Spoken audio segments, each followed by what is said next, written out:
So a lot of people seem to think that the Online Safety Act just applies to adult content. Well, actually, no. It applies to things like Wikipedia, Reddit, and pretty much any forum or place of discussion online that may, to some extent, contain some form of adult content. And while we're no longer safe, for the past couple of weeks, I've been talking about how Apple and Wikipedia are fighting against the UK government about releasing data of contributors to various platforms and the users of their services. In the case of Wikipedia, the UK government required Wikipedia to hand over the information of contributors to Wikipedia. So for example, if you're a whistleblower and you're working inside a business and you're trying to use Wikipedia to expose what's happening or to write a fair analytical overview of a topic or a business, whatever it might be, previously you used to be fully anonymous. Well, now the UK government will require your information for you to submit content to Wikipedia, and of course Wikipedia would have to submit annual reports to the government on who wrote what. Now, Wikipedia fought against this demand. They said that it was dystopian and it wasn't in the best interest of the freedom of information and, of course, British citizens.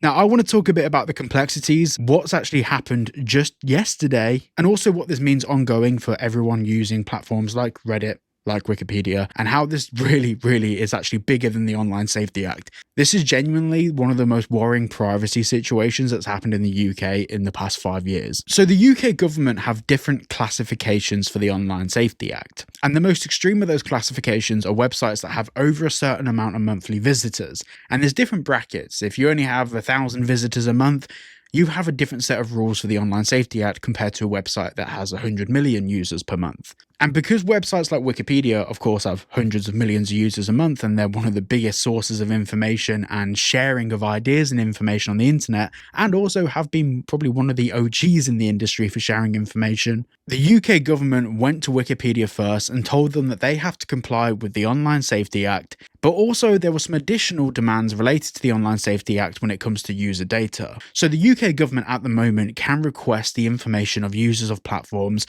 and that's why so many people get arrested for stuff they say on Facebook, because the British government can just request that information from Facebook and they have to hand it over. Now, with websites like Wikipedia, at the moment, there's a different structure to how content is submitted to that platform. Users can choose to remain anonymous, and this basically comes with the downside of sometimes misinformation spreading on the platform, but also comes with the benefit of people being able to trust that when they share information to Wikipedia, they're not going to face any repercussions from their employer, from the government, or really anyone. Just the social consequences of writing something on the internet, just while staying relatively anonymous and keeping themselves private. And if you want to keep yourselves private online, make sure you check out today's video sponsor, Private Internet Access. If you're looking for a VPN that allows you to access pretty much any website from anywhere in the world, a VPN that doesn't log your data, and a VPN that respects your privacy, make sure you check out Private Internet Access at the link down below.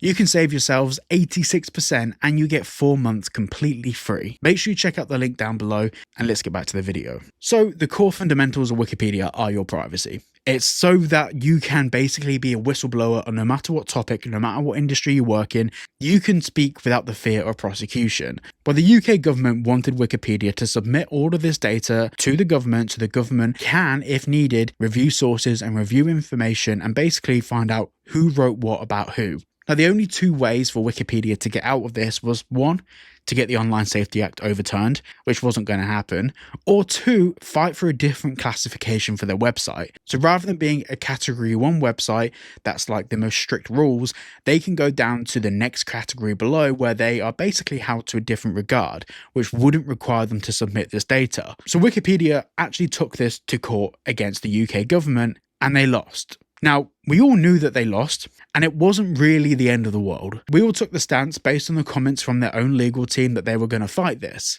Well, as it turns out today, they're not. They're not going to fight this at all. So now using Wikipedia doesn't afford you the same privacy that it did before. And this is bigger than Wikipedia. This is bigger than just a YouTuber like myself talking about this. This is the UK government going after the biggest information sharing website in the UK and basically violating whistleblower protections in the UK, all under the guise of protecting the children, which is fundamentally what they've told us the Online Safety Act is.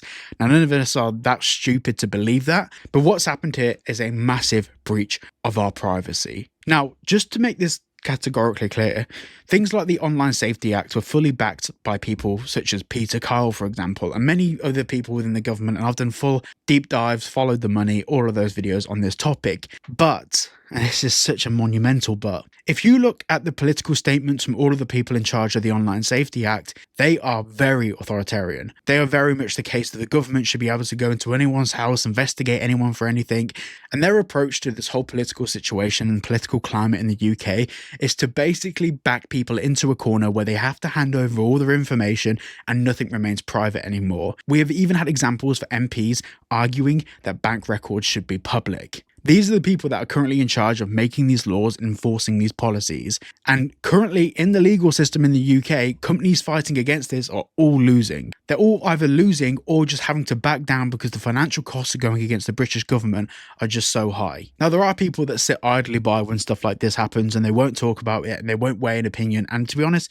with the state of the internet, I fully understand why. And there's also the people that kind of defend this. They don't think that people's internet should be private. And you know what? They are entitled to that opinion. But at the moment, you may be okay with the current British government. You're a lunatic, but you may be okay with the current British government. What happens if, for example, say if your political enemy is Nigel Farage and Reform? Imagine if they are your political enemy. What if they get into power next year and they decided to pass some speech laws that basically meant that if you spoke out about the government, you would be found and arrested yourself? Then all of a sudden, people that are for this will be against this.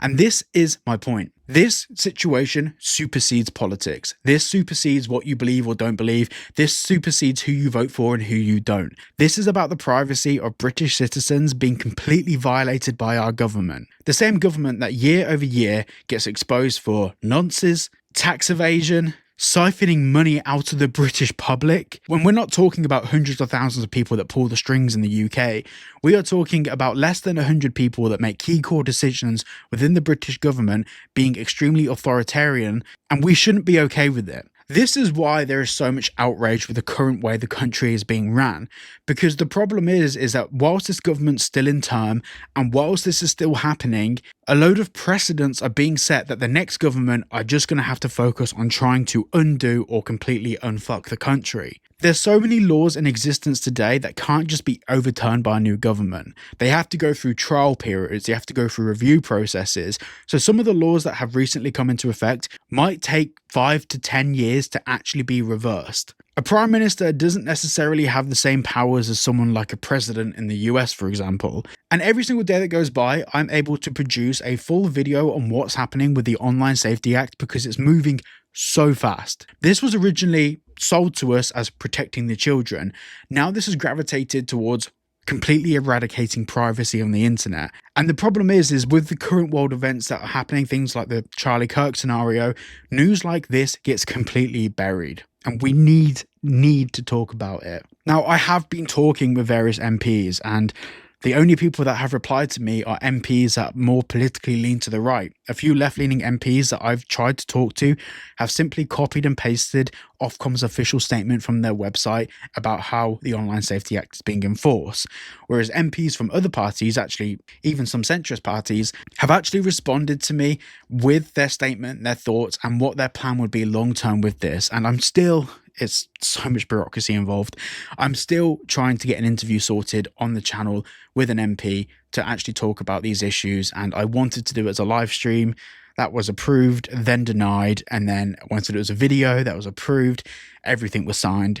It was denied. So we are fighting this battle, and I want to get people on the channel to talk about this because this is concerning. Make sure you check out private internet access at the link down below. Get 4 months free and 86% off, and you massively help keep the lights on in this place.